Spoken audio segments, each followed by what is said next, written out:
Beberapa hari belakangan ini, perasaan gue suka buang sayur deh. Ya gimana lagi, soalnya di kosan gak ada kulkas. So, sayurannya cepat rusak. Clara, Ya, kan kita bisa awetin sayur. Itu hari kan kita pernah pelajari loh di kelas.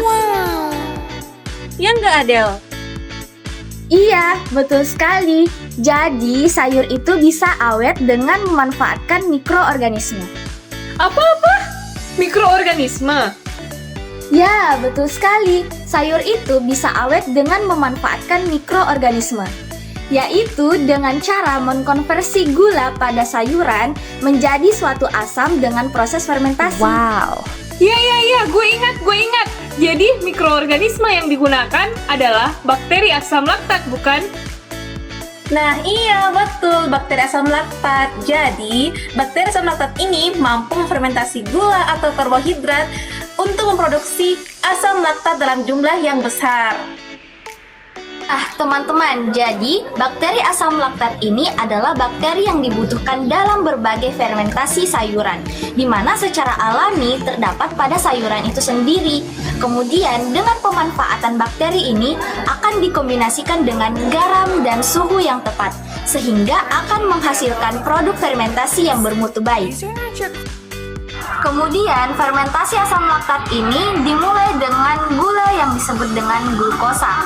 Nah, di mana fermentasi asam laktat ini menggunakan glukosa untuk menghasilkan energi, sehingga satu molekul asam laktosa akan menghasilkan 2 molekul asam laktat, 2 molekul ATP, dan 2 molekul air.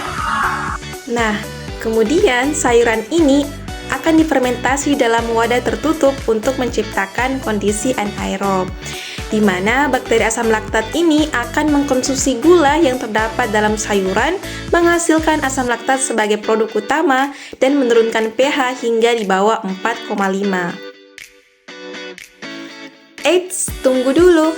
Berdasarkan jenisnya, bakteri asam laktat itu dibagi menjadi 2 kelompok, yaitu kelompok homofermentatif dan heterofermentatif, di mana fermentasi homofermentatif ini akan menghasilkan asam laktat dengan jumlah yang berlimpah, di mana prosesnya itu dimulai dari perombakan glukosa dengan dibantu enzim aldolase yang ujungnya menjadi glyceraldehid 3-fosfat dan dihidroksiaton fosfat.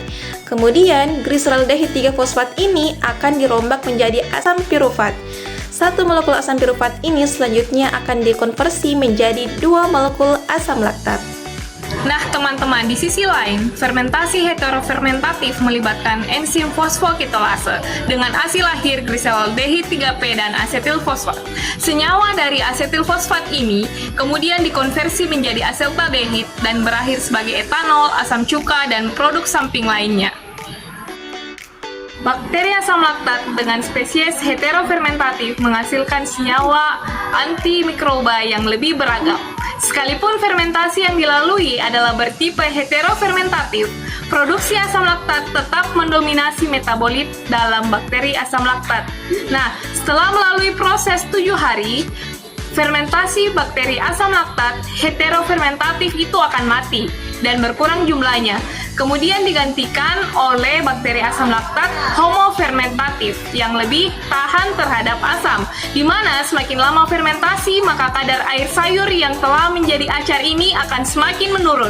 Penurunan kadar air ini karena selama proses fermentasi terjadi peningkatan total asam laktat dengan penurunan pH pada olahan sayur, sehingga kandungan protein pada timun akan terdenaturasi dan akan melepaskan molekul-molekul air bebas.